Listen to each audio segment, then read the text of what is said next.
Cool. Just 2 more minutes and we'll start.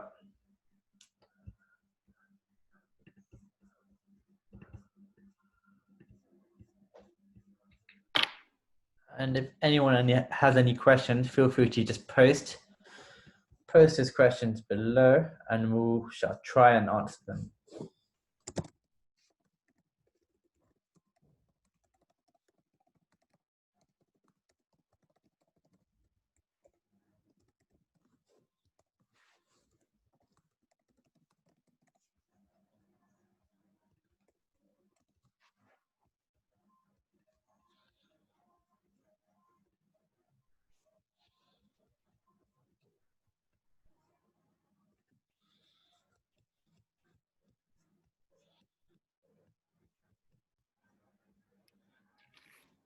Cool, let's go.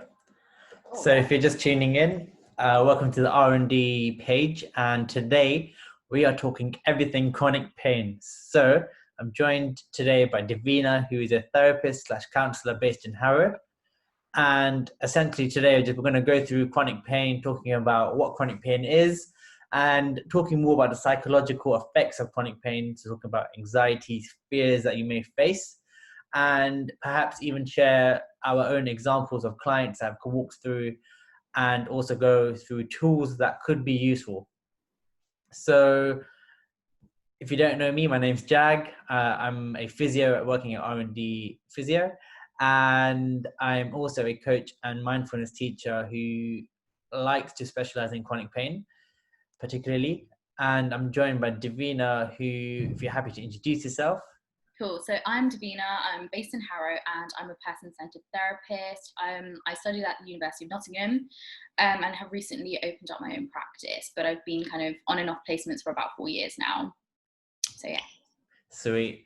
So I guess getting straight into it, we'll talk a bit about chronic pain. So those of you that don't know what chronic pain is and how that differs from pain in general, we refer to chronic pain as pain that lasts more than 12 weeks, and pain that doesn't last 12 weeks is referred to as acute pain.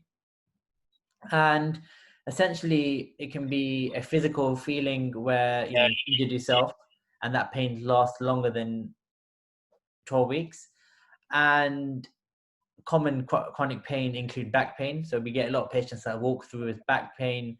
And what we tend to find is, although you have that physical pain, a lot of the patients, they come through and they have that emotional aspect where they feel anxious, they feel fearful, they have that avoidant behavior of certain movements. And as a physio, I try to get through to them and, try to speak to them, try to understand where they're coming from. But sometimes, especially if you've had pain for more than a year, more than 5 years, it can be really daunting and really emotional. And this is where it can be really useful to talk about the emotional pain, especially to a therapist or counselor who can go through different aspects of their pain and the different emotions and feelings they may be feeling. Yeah, no, 100% agree with everything you're saying. Like, there is normally always a link between the physical aspect and the emotional aspect. And a lot of the time, because the physical is present, it's right there, you can see it, you feel it, it's right there. So a lot of people tap into that. However, the emotional stuff is so heavy, but it's just so difficult to tap into. It's not as easy, hence why people then just decide to avoid it and think, right, it's okay, I'll leave it on the side for a bit. But actually, you're right, there is a big correlation between those two. 100%. And I can imagine with your kind of expertise, you get a lot of patients that come in and they work more in the emotional aspect. From your kind of personal experiences, what kind of common things that you see and how do you kind of manage those things? So one big one, like I said, was avoidance. A lot of the time they come in and they're like, right, so actually I feel this pain in my leg, or I feel this pain here, and they're very happy to discuss that. However, the avoidance part comes in when we tap into the emotional side of things and actually their past traumas that could have impacted the chronic pain. That's something that I see in a lot of my clients. It's just a no zone. It's very, very difficult to then get in touch with that side. And actually, I see loads of forms of anxiety, when they feel the need to then open up with that emotional side. It's really difficult. And depression is also very common because obviously chronic pain lasts a very long time. That comes all the emotional factors, which result in anxiety, depression, and actually past experiences, hence the trauma. is very, very common. And actually there's a lot of deep rooted things within that. Cool. And like in terms of like those kind of anxieties and fears, like what do you feel is the best way to kind of navigate around that? Like I know for someone who's experiencing that pain, what would you kind of guide them through? Like, is it more about understanding those emotions, or is it more about being able to understand, those are emotions, but that you don't necessarily have to react to them? I think there's two things. One being actually very transparent about the pain that you are suffering in terms of physically. It's important to be able to tap into that, relate to that, and actually understand how that pain is impacting you emotionally as well as physically. But actually behind all of that, there's a lot of traumas that have gone on, or there's a lot of past experiences, negative experiences that have happened that are impacting the physical pain. So it's actually two kind of lots of feelings.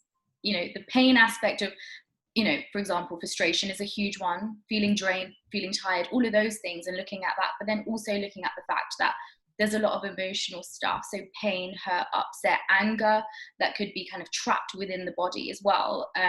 So it's a form of release of looking at two different aspects in itself. Yeah, cool. That's really interesting, because I see patients, I think a particularly recent patient that I saw had chronic back pain since he was like 25, he's now in his 40s. And over the course of those years, like you build up a lot of beliefs, a lot of feelings of like anger, resentment. And it's almost like if you don't, if you kind of repress them and you don't talk about them, it just gets more and more worse. And then on top of that, you get like people telling you do this, do that, which can make it more and more confusing. Yeah. So like in terms of what are common feelings that you do kind of find, like anger is one, sadness is Anger, one. 100%. Literally the first one, anger is always the main surface level. I'm angry. And what are you angry towards? It could be the pain. I'm so angry towards and frustrated towards this horrible pain that I've been suffering for such a long time. What can I do about it? It won't go away. But then actually underneath that, there's a lot of other feelings. That's always normally, surface level stuff. There's always a lot of upset, fear, anxiety, resentment, so many different things. And like you said as well, the more we kind of suppress it and hold it in for years and years and we bottle it up, it then turns into very, very different emotions, which then, long-term effect wise, are very, very difficult to kind of process, understand, especially when you're doing that on your own. And as well as that, people telling you, do this will help, do that will help. It all just becomes super overwhelming. Yeah. And I think that's the bit where you're like, right, I've got so much to do now. There's so much that I can be doing, but actually it's very dependent on the person, what helps, what doesn't help. And that can also, bring in the whole overwhelming thing, or the anger, or, the frustration towards other people as well. Yeah, definitely. I think you've highlighted a lot of points. And I think one point you said earlier is also the idea of like acceptance. So like if you don't accept, you have that kind of emotional aspect to it, you don't really move forward, because you're always like just denying it and you're repressing it. How can someone kind of going through that kind of physical pain, how can you help them accept that they also have that emotional pain, and that it can also be beneficial, and that actually there's nothing wrong with seeking help? Well, I think the big thing is actually, again, like I said, very much focused on, yes, for example, I've got back pain. You can openly say that, but actually, can you say, what you've been through, the trauma that you're suffering? Or a lot of the time, my clients actually don't know what's hurt them or upset them, or where this trauma is stemmed from. And I think that's the biggest thing. So it's actually first acknowledging the pain emotionally, where, and mentally as well, like where is that coming from? Is it something from childhood that's emotionally built up into a particular feeling, or is it something that's very, very new? Is it an alienated feeling? So I think the first thing, especially in therapy, that's helpful, is actually to acknowledge what's happening for you in the here and now. How are you feeling? Yes, number one, towards the pain, but also towards life. Are you angry towards life? Is something come up that you really need to process? And again, processing is another thing within itself, because I think a lot of the time people go, right, how do I process that? What does processing even mean? And I think acknowledging the trauma or the emotion or whatever you're experiencing is not the number one thing, which can be really, really scary.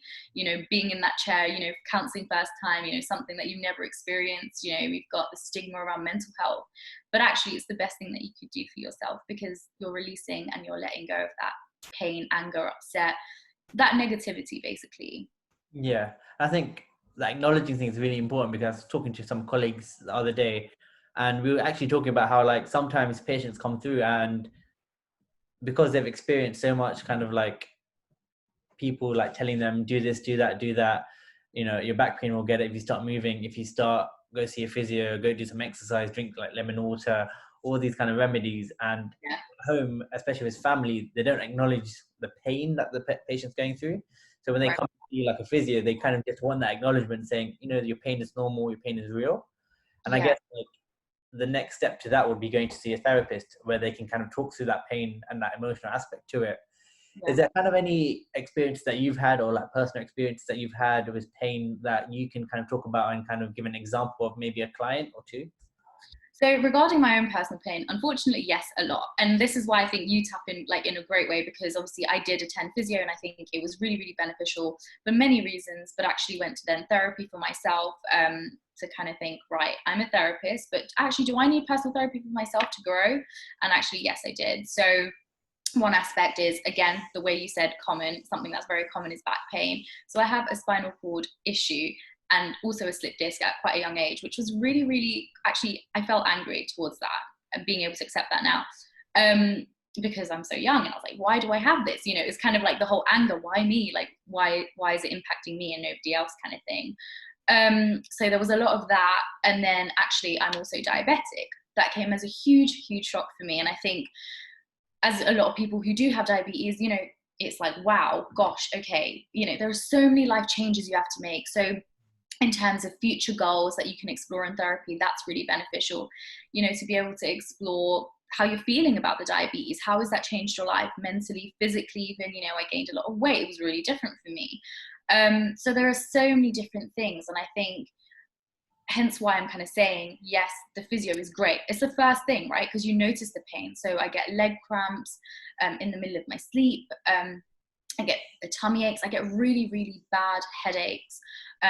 In terms of my back, a lot of back pain, lower back pain. It's just ongoing all the time. So hence why the physio is great, because obviously they can help with exercises. They can help, they're relatable. They can understand that, you know, these are things that you're experiencing physically, but then actually there's a whole new aspect to how are you feeling towards your diagnosis. That's something that you can explore in therapy. How are you feeling towards other people, you know, telling you to do this, this, and this? You know, it's the amount of, Divina, you need to exercise more. Oh, eat this many calories in a day. Oh, eat this instead of what you, and it's like, yeah, half of that stuff I actually know, but it's about implementing that into your life. How are you going to do that? And that is another thing that clients tend to kind of avoid, you know. Yeah, I know that medication is a good thing because I need to take it because it will help control my sugars, but actually, how does that impact you as a person? It's about accepting all that. It's about accepting your life and what's happened, as well as the physical stuff, exercises, you know, walking, whatever that is. Yeah.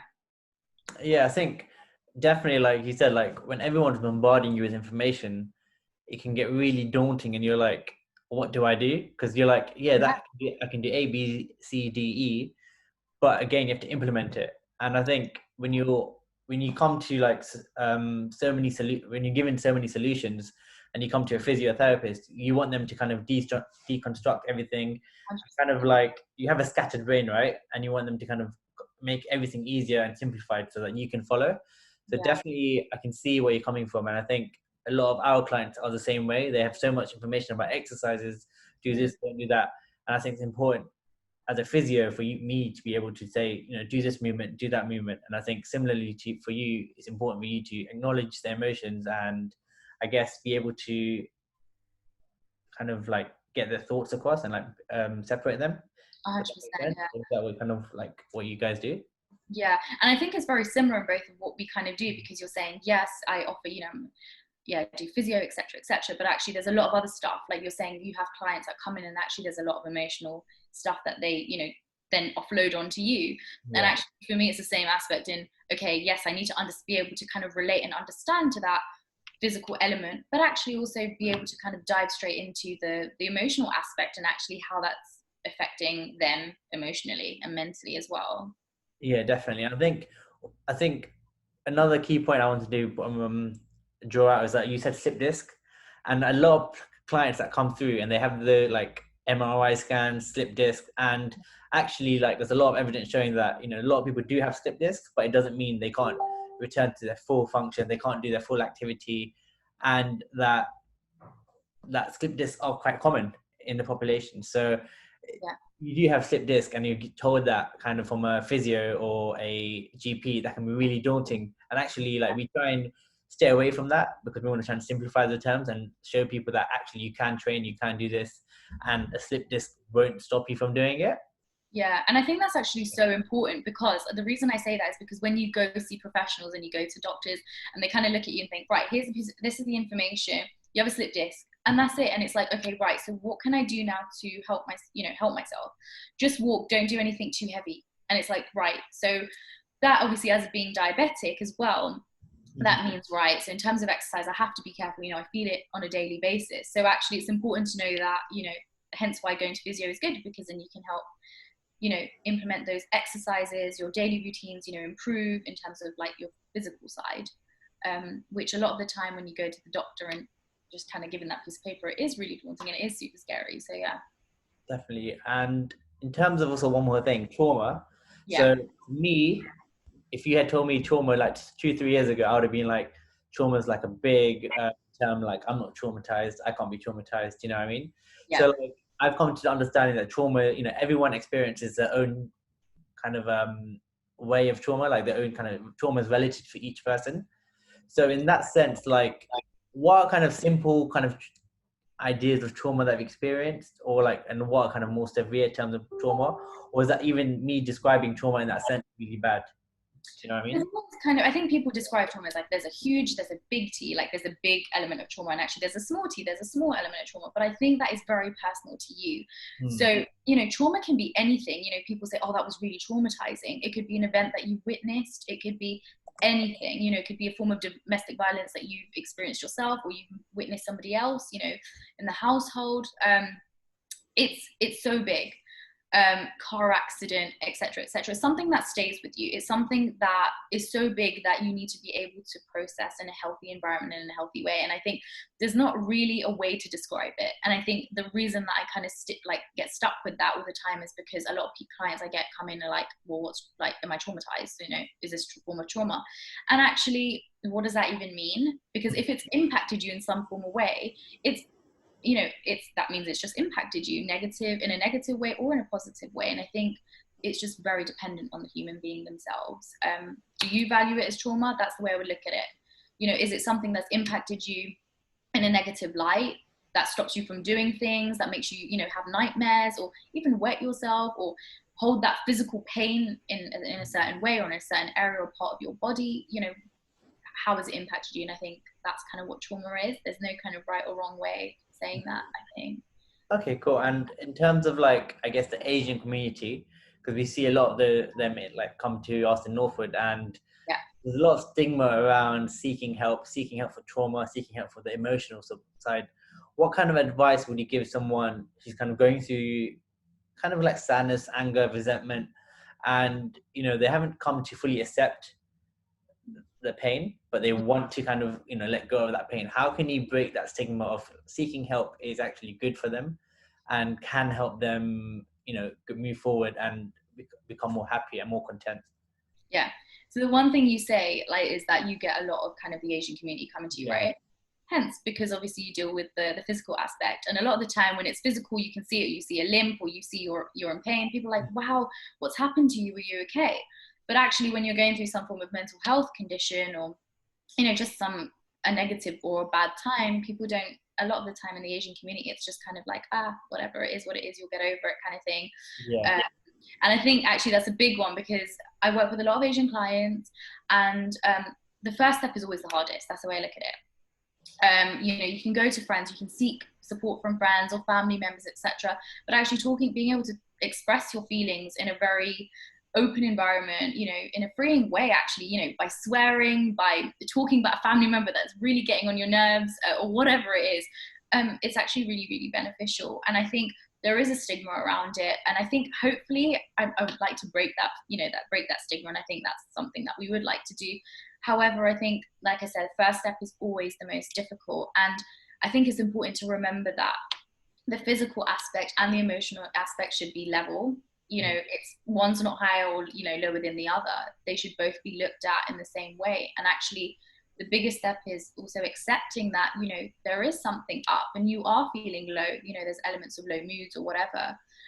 But actually it's very dependent on the person, because I think a lot of the time I get phone calls from people saying, right, so, you know, my sister's in a really bad place. And I'm like, unfortunately, I can't help with that, because that's then kind of going into her own space, and that's not healthy. So the person themselves have to take that huge, scary step for themselves. So yeah, it's not based around anybody else being able to push them and help them, which is really scary, I know, but yeah. Yeah, I can imagine that, like, being a really scary thing, because essentially you're stepping into space, sharing everything you know about like you've hidden about yourself. Yeah. Vulnerable to someone you don't know, and essentially it's a big step. It's a big step. So, but I guess at the same time, you want to acknowledge the fact it's a step in the right direction. 100%. Yeah. Really come to your point where, like, you don't want those emotions. You want to talk about those emotions, let them go.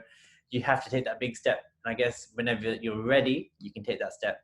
Are there any tools or any kind of sources that you'd recommend to help with that? So in terms of like therapy in itself, Yeah. there's a lot of mindfulness that goes on, and I think people kind of go, right, what is that? But actually it's just about grounding yourself and being able to breathe and actually be in your own space and be content with it and be grounded. And I think that's just the best way of describing it. And I think another thing is, when you kind of, you know, start your first session or whatever, it's kind of like, well, there's nothing wrong with me, I'm here, and, you know, here's what it is. But actually so much comes out of that. I've had clients first few sessions, nothing. They don't want to share. They're like, nothing's wrong with you, I'm okay. Or they tend to say, you know, I'm fine, no, that's normal, that's okay. But actually further down the line, it's like, well, no, you know, that's really annoyed me, that's upset me. So I think in terms of tools in the therapy room, it's just about having a non-judgmental, you know, kind of environment, a safe environment where everything is confidential, just a space to kind of kick, scream, swear, be yourself, be open, and actually understand what you're going through, and understanding that actually everyone has problems. And I think a lot of the time people think, right, you see someone on social media, wow, their life is perfect. But actually, in reality, it's really not. There's so much going on for that person behind closed doors. And actually being anxious, you know, having anxiety or having depression, these are all very, very common things that we all experience in our lives, regarding on like how old you are, you know, what your gender is, or whatever that is. So I think in terms of tools, it's all just kind of going with the flow, not having any expectations of what comes out of it, and just being open-minded in the therapy room to try out new experiments, whether that be a bit of role play, you know, or, you know, some exercises you can do in the room to ground yourself, to breathe, to then take away with you as well. So when you're at home, you fix it into a routine. You do it in the morning, you do it at night, or you do it when you feel the need to. There's no right or wrong. It's about you. So yeah.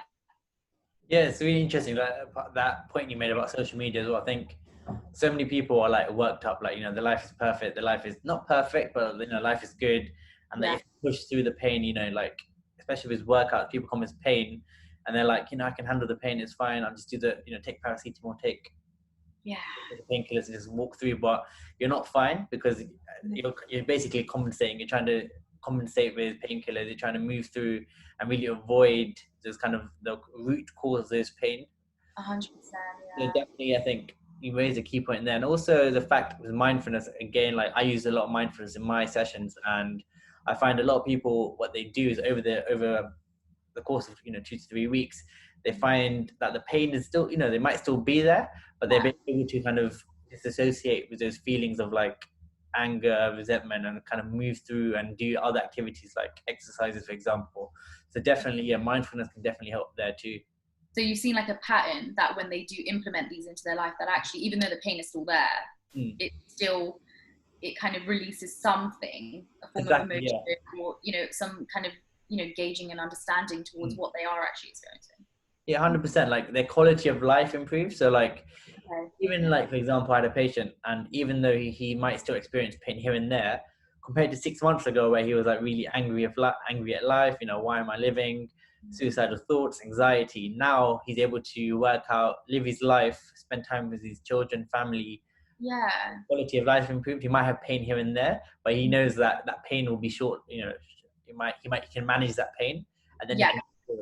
And I think that's the most important thing. It's about pain management, right? Which is like super important because, again, I had a client who had IBS, this was many years ago, and she noticed that actually she'd be constipated, which will then mean, you know, the kind of tightness in the stomach, the pain in the stomach, you know, feeling uncomfortable 24/7, which will then lead to headaches because she's overthinking, she's not sleeping. It all has an effect. It's like a domino effect. Yeah. And I think she mentioned, you know, she came to therapy, she's like, right, you know, it took her a very long time to engage with these emotions, to relate to them, and actually even sometimes even speak them out loud. But she said it was a form of letting go. It was letting go a certain kind of energy or element that was in, you know, actually very apparent in her stomach. So again, we hold these thoughts, you know, in our back, in our shoulders, or in our neck, which is really, really common, in our stomach, in our legs, everywhere, just depending on the type of trauma or the type of diagnosis or the type of pain, for example, in this situation. So yeah. It's really interesting that, because we get a lot of patients with knee pain or back pain, and they're like, I don't know what's going on. And like, I ask them how they're doing in life, especially during COVID period. You had people come in, and like the fear of death was so big. It was a lot of the patients' fear of like immobility, being stuck indoors, and you know, having to live with basically all your thoughts, and especially if you're living alone. So a lot of my clients, when they had like back pain, and when you talk about their lives, you know, they're like carrying a lot of kind of weight on their back, essentially. Yeah. Yeah, and just like doing a lot of things. So in that sense, yeah, I can see where you're coming from. I guess other than that, to kind of finalize, what other ways do you feel people can start doing now at home that can kind of start preparing themselves in terms of like for therapy, where they're going to be open? I know like people talk a lot about journaling. Is there anything else that people can do? So to hit on journaling, I think a lot of the time, and I would recommend this, and people are like, oh, that's so silly, you know, I'm not much of a writer. And I'm like, yeah, I know, I get that. And I was, again, one of those people myself. But actually, journaling allows you to kind of process all your stuff, vent out all the heavy feelings that you're thinking about onto a piece of paper. And if you don't like writing, it doesn't need to be, you need to write out an essay about whatever it is. It just means that you can jot down a word that you're feeling, or you can even like voice, like record yourself, you know, oh, I'm feeling like this, and my pain is really, really aggravating me today, and X, Y, and Z. So that's kind of journaling. Everyone looks at it as just, oh, I'm writing every single day. No, it doesn't need to be like that. And I think routine is a big one in terms of pain management. I think what I say by that is, you know, people have a routine. They go into work, they do X, Y, and Z, you know, they have that every single day. But actually, it's about noticing, right now, I'm actually really in pain, so I'm going to take a break. Putting those breaks into place, they can be a form of your routine. Not to kind of say, right, I'm going to take all these painkillers in order to feel better and I can carry on with whatever I'm doing. Because actually, you're not looking after yourself. There's no element of self-care there. You're just kind of going through, and it's difficult. It's painful physically and actually emotionally draining. So I think it's important to have breaks and notice how you're feeling within your body. Notice those body sensations. A lot of the time, we don't relate to our body sensations, and a lot of people thinking, right, what the hell is that? It's all just about, you know, are you feeling a boiling sensation in your stomach? Are you feeling cold in your, you know, in your shoulders? Actually notice what your body is trying to say to you, because it's a message. That's kind of the way I look at it. Are you in too much pain? Have a sit down, have a break, have tea or coffee, watch something on Netflix. You know, have a little nap as well. People think, right, having a nap is lazy. No, it's not. It's actually an element of self-care, you know. Go to bed on time. Have that kind of routine where you wake up, so you have something to look forward to in the morning as well. They're very, very little things. Do something you enjoy. You know, during lockdown, it has been difficult. People have taken on cooking, baking, etc. But do things that will make you happy. Bit of painting, try something new, you know, experiment with different things. So these are little things that you can be doing during the day to help yourself, basically.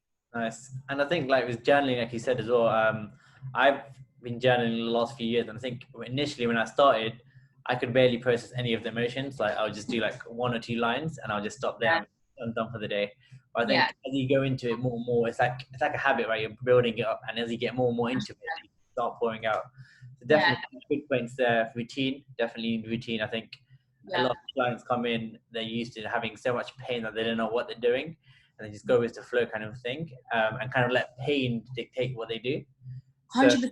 Yeah, it rules your life. I mean, the two people that haven't like experienced it themselves, and I'm sure you see it in clients all the time as well. And it does take over your life. It's like, right, I'm going to sit down and I can't do this, or I can't go here, and it does take over your life. So it's about thinking, right, what can I do to actually ease this pain without taking all the medical stuff? What exercise can I do? Hence why the physio is great. You can implement those in your life, but actually it could just be that you need to vent out and explore what you're experiencing. A lot of the time, finding the right emotion to what you're going through, it's not there. It's hard. You have to really, really dig deep in order to find it. And sometimes you think you're absolutely fine. And when you tell yourself that, actually a lot of the time, you're really not. And that's okay, because we all are going through something. So yeah. Yeah, everyone's going through something, and I guess you're finding a way to express it and let it go, as opposed to building it in. To finalize, where can people find you? And I know we've talked about chronic pain. Do you do any other type of therapy care?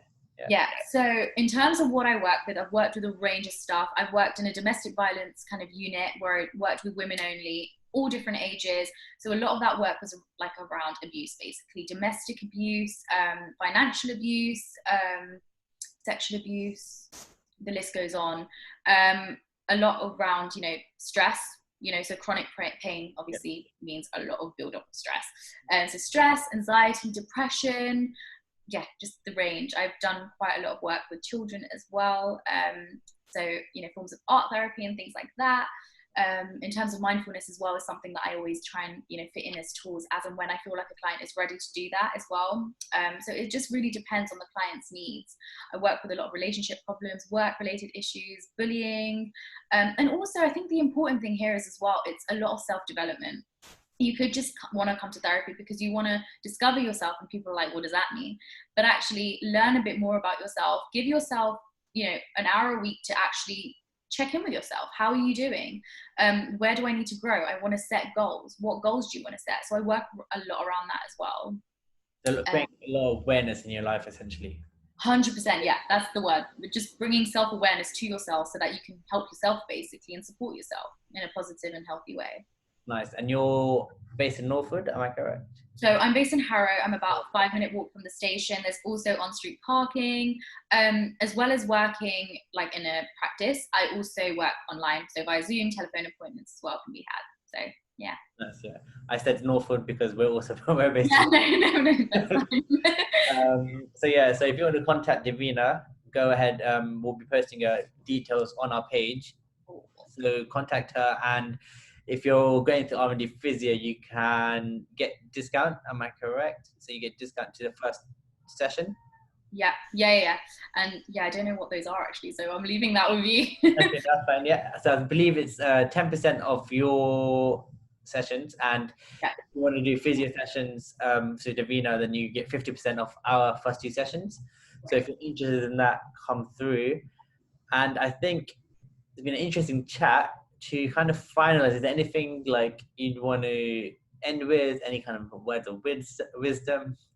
I think, okay, so it's been a really, really difficult and tough time for people at the minute. And it is a lot, well, that basically means a lot of time to get in touch with your emotions and what you're feeling. And also the pain management must be really, really difficult to kind of help and, actually do basically.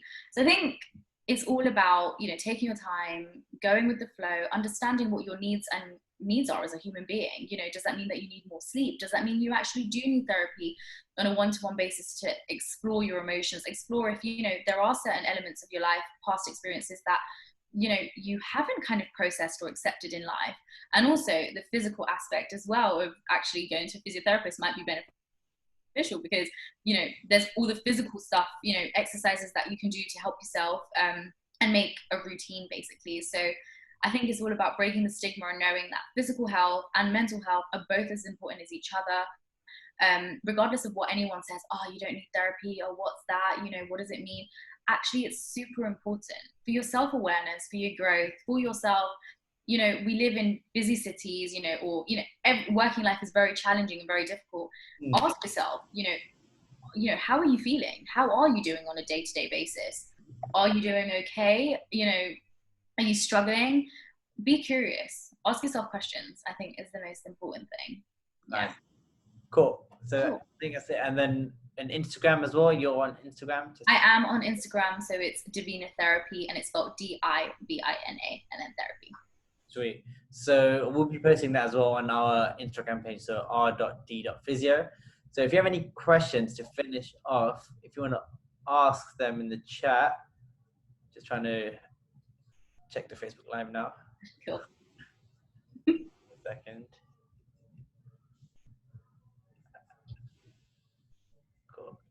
So got interesting chat, amazing and such useful information. Very useful. Haven't got any questions as such. No, that was good. If you do have any questions, let us know and we can forward them to Divina. And yeah, I think that's it. So thank you for joining us. No, thank you for having me. I appreciate it. Sorry, what was that? Sorry? No, I just said thank you for having me. Oh yeah, no worries. Yeah, and if anyone does have any questions, yeah, just pass them through. Thanks. Perfect. Cool. Thank you so much. See ya. Bye. Bye-bye. Cool. Okay, we're done.